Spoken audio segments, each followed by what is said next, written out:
देश दुनिया की रखे खबर, हर रोज हर शाम कानों कान सुनते रहें द लेंस पॉडकास्ट। रहे अपडेट लेंस के साथ। नमस्कार, आज तारीख 8 फरवरी दिन रविवार। देश दुनिया की तमाम बड़ी खबरों के लिए आप सुन रहे हैं द लेंस का न्यूज पॉडकास्ट राउंड अप। मेरा नाम है पूनम ऋतु सेन। चलिए करते हैं खबरों की शुरुआत। असम सरकार ने कांग्रेस सांसद गौरव गोगोई के कथित पाकिस्तान कनेक्शन मामले को केंद्रीय गृह मंत्रालय भेजने का फैसला लिया है। असम कैबिनेट की बैठक के बाद मुख्यमंत्री हिमंता बिस्वा शर्मा ने रविवार को प्रेस कॉन्फ्रेंस में बताया कि उनकी पत्नी एलिजाबेथ कोलबोन का पाकिस्तानी नागरिक अली तौकीर शेख से गहरा संबंध है और वे भारत से संवेदनशील जानकारी शेयर किया करती थी। सरकार एलिजाबेथ के ओसीआई और वीजा रद्द करने की मांग भी करेगी। हिमंता ने आरोप लगाया कि राष्ट्रीय सुरक्षा से जुड़ा मामला है, इसलिए एसआईटी जांच अब केंद्र की एजेंसियां जारी रखेंगी। गौरव गोगोई ने इन आरोपों को बेबुनियाद और राजनीतिक करार दिया है। केंद्र सरकार ने सिंधु जल संधि निलंबित होने के बाद चिनाब नदी पर 1856 मेगावाट की सावलकोट जल विद्युत परियोजना को मंजूरी दे दी है। एनएचपीसी ने 5 फरवरी को इसकी प्रमुख सिविल वर्क्स के लिए 5,129 करोड़ रुपए का टेंडर जारी किया है।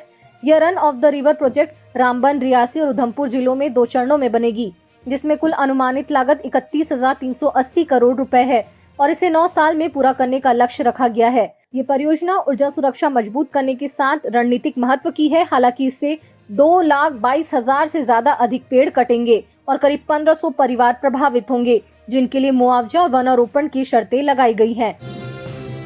अमेरिका ने जिनेवा में आयोजित डिसआर्ममेंट कॉन्फ्रेंस में चीन पर गंभीर आरोप लगाते हुए कहा है कि 22 जून 2020 को चीन ने गलवान घाटी संघर्ष के महज एक सप्ताह बाद एक गुप्त न्यूक्लियर विस्फोट परीक्षण किया था। US under secretary of state Thomas DiNanno ने दावा किया कि चीन ने सैकड़ों टन यील्ड वाले परीक्षणों की तैयारी और डिग पलिंग तकनीक से इन्हें छिपाने की कोशिश की, जो टेस्ट बैन प्रतिबद्धताओं का उल्लंघन है। इस आरोप से दोनों देशों के बीच तनाव बढ़ गया है। चीन ने इन दावों का खंडन करते हुए कहा है कि अमेरिका चीन परमाणु खतरे को बढ़ा चढ़ा कर पेश कर रहा है और खुद ही हथियारों की होड़ में सबसे बड़ा दोषी है। ये विवाद न्यू स्टार्ट संधि समाप्त होने के बाद वैश्विक हथियार नियंत्रण पर नई बहस छेड़ रहा है। सूरजकुंड इंटरनेशनल क्राफ्ट्स मेले में शनिवार को सुनामी झूला टूटने से हुए हादसे में हरियाणा पुलिस के इंस्पेक्टर जगदीश प्रसाद की मौत हो गई। इसके बाद पुलिस ने झूला संचालित करने वाली हिमाचल फन केयर कंपनी के मालिक मोहम्मद शाकिर और उनके साथी नितेश को गैर इरादतन हत्या के आरोप में गिरफ्तार कर लिया है। इस मामले की जांच के लिए 3 सदस्यीय एसआईटी गठित की गई है, जो वैज्ञानिक सबूतों के आधार पर जांच कर रही है। इसके अलावा हादसे में 12 अन्य लोग घायल हुए हैं, जिनमें से कुछ की हालत गंभीर है और उन्हें आईसीयू में उनका इलाज चल रहा है। पुलिस ने रिमांड पर लेकर आरोपियों से पूछताछ की जा रही है। राष्ट्रीय स्वयंसेवक संघ के सरसंघचालक मोहन भागवत ने बांग्लादेश के हिंदुओं से एकजुट होने और राजनीतिक व्यवस्था का इस्तेमाल अपनी सुरक्षा व हितों के लिए करने की अपील की है। मुंबई में संघ यात्रा के 100 साल पर आयोजित लेक्चर सीरीज में उन्होंने कहा है कि बांग्लादेश में अभी भी 1 करोड़ 25 लाख हिंदू हैं। अगर वे एकजुट हो जाएं तो अपनी स्थिति में बड़ा सुधार ला सकते हैं। भागवत ने कहा है कि इस बार हिंदुओं ने भागने के बजाय वहीं रहकर लड़ने का फैसला किया है, इसलिए जल्द से जल्द एकता जरूरी है। उन्होंने आश्वासन दिया कि आरएसएस अपनी सीमाओं में रहते हुए और दुनिया भर के हिंदू मिलकर बांग्लादेश के हिंदुओं की हर संभव मदद करेंगे। ये बयान शेख हसीना के सत्ता से हटने के बाद बने चुनौतीपूर्ण माहौल के बीच में आया है। T20 वर्ल्ड कप 2026 में न्यूजीलैंड ने शानदार शुरुआत की। ग्रुप डी के पहले मैच में चेन्नई के स्टेडियम में अफगानिस्तान को 5 विकेट से हराया।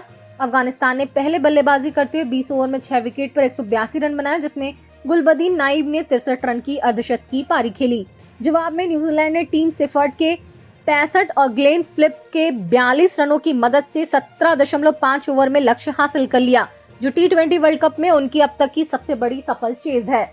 दूसरी ओर मुंबई के वानखेड़े में इंग्लैंड ने नेपाल को 184 रन का स्कोर दिया, लेकिन नेपाल ने 20 ओवर में केवल 180 रन बनाकर मैच को रोमांचक बनाया और इंग्लैंड केवल 4 रन से जीत पाया। और अंत में खबर जरा हटके में जानिए, आसमान में कैसी मापी जाती है स्पीड। जब भी हम किसी कार का स्पीडोमीटर देखते हैं तो हमें ये पता चलता है कि गाड़ी एक फिक्स्ड सड़क पर कितनी तेजी से चल रही है, लेकिन आसमान में न तो सड़कें होती हैं और न ही कोई मील के पत्थर। इसी वजह से हवाई जहाज की स्पीड हवा के दबाव, सैटेलाइट नेविगेशन और एडवांस्ड ऑन बोर्ड इंस्ट्रूमेंट का इस्तेमाल करके मापी जाती है। दरअसल एक एयरक्राफ्ट की स्पीड मापने के कई तरीके होते हैं, क्योंकि यह हवा में उड़ता है, जहां हवा की गति, ऊंचाई और घनत्व का असर पड़ता है।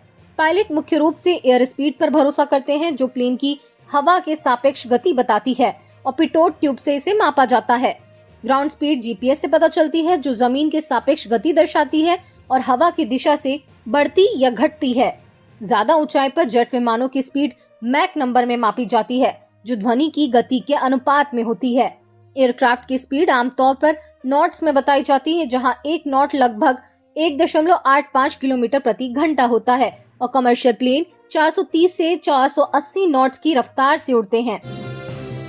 तो आज के लिए बस इतना ही। कल फिर मिलते हैं नई खबरों के साथ। खबरों को विस्तार से पढ़ने के लिए विजिट करिए हमारी वेबसाइट thelens.in। यूट्यूब के अलावा हमारे पेज को फेसबुक, इंस्टाग्राम और एक्स पर भी फॉलो करें।